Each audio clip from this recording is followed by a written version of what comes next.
Breaker को कैसे represent करते हैं, ब्रेकर का मैं आपको आइडिया देने जा रहा हूँ। ठीक है, सबसे पहले तो आप नोट करो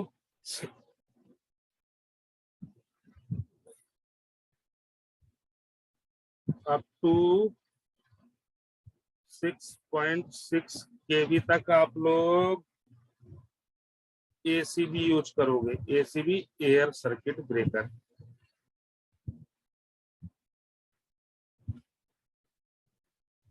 okay, and above 6.6 kV vacuum भी यूज कर सकते हो, SF6 भी कर सकते हो। ठीक है, ये नोट कर लीजिए आप लोग। ओके,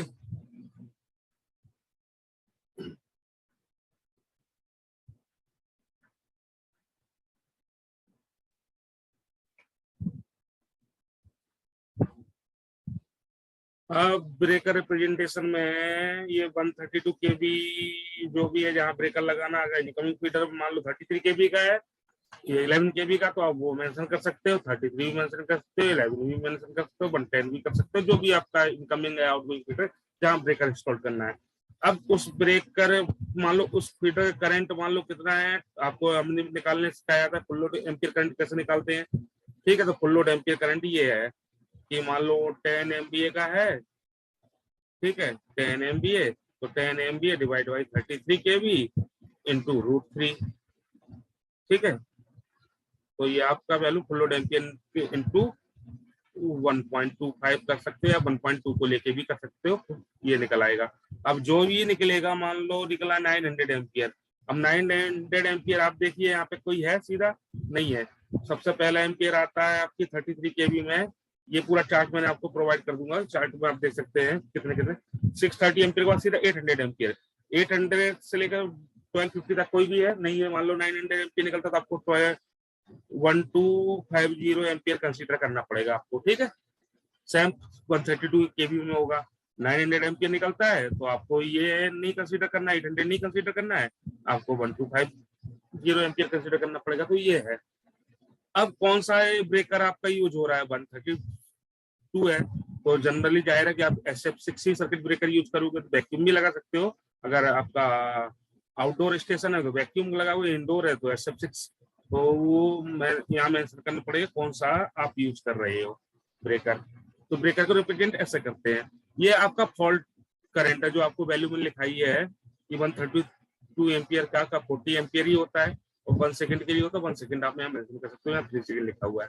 ठीक है, तो इस हिसाब से आप ब्रेकर का रिप्रेजेंट करोगे। तो ब्रेकर का रिप्रेजेंटेशन करना आप सीख गए कि ब्रेकर की साइज कैसे, साइजिंग कैसे करोगे, ऐसे साइजिंग होती है। ठीक है, आप लोगों ने नोट कर लिया इस चीजों को।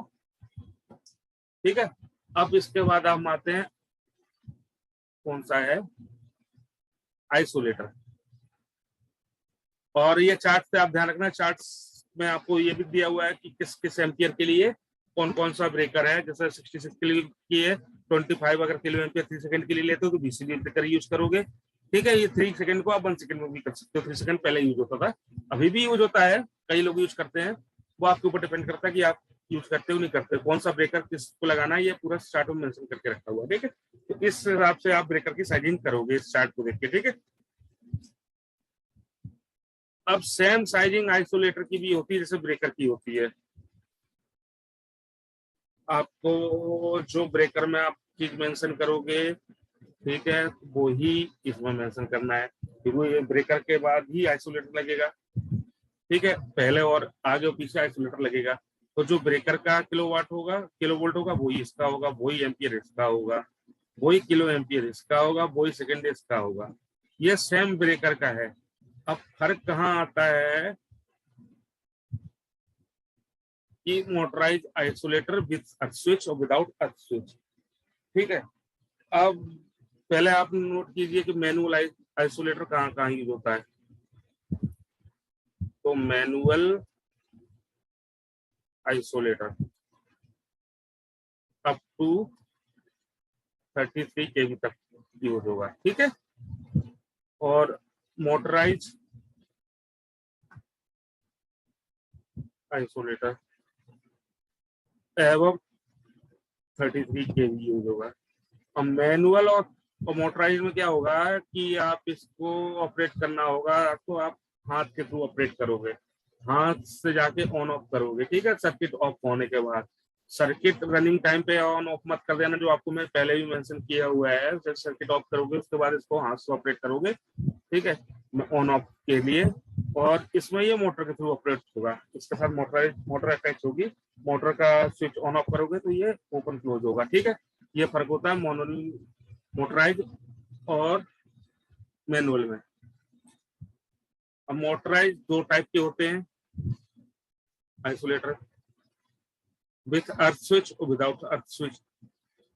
अब with earth switch without earth switch तो आपको बस बार साइड लग जाएगा, ये आपको बस बार साइड पे ही लगाना है, ये वाला। अब जहां से इनकमिंग होगी, जहां से आउट होंगी, लास्ट में आपको अर्थ करना पड़ेगा, क्योंकि डिस्चार्ज करंट कुछ ना कुछ रह जाता है जब आप सर्किट को ऑफ करते हो। सर्किट को ऑफ करने के बाद आपको करंट डिस्चार्ज भी तो करना पड़ेगा। तो जो आपका लास्ट में होगा आइसोलेटर, उसको आप अर्थ वाला लगा सकते हैं, क्योंकि आपको डिस्चार्जिंग करना पड़ेगा वहां पे। तो इसके अर्थ के थ्रू डिस्चार्जिंग हो जाएगी, ठीक है। तो डिस्चार्जिंग आपको वहां करना पड़ेगा। क्लियर हुआ आप लोगों को?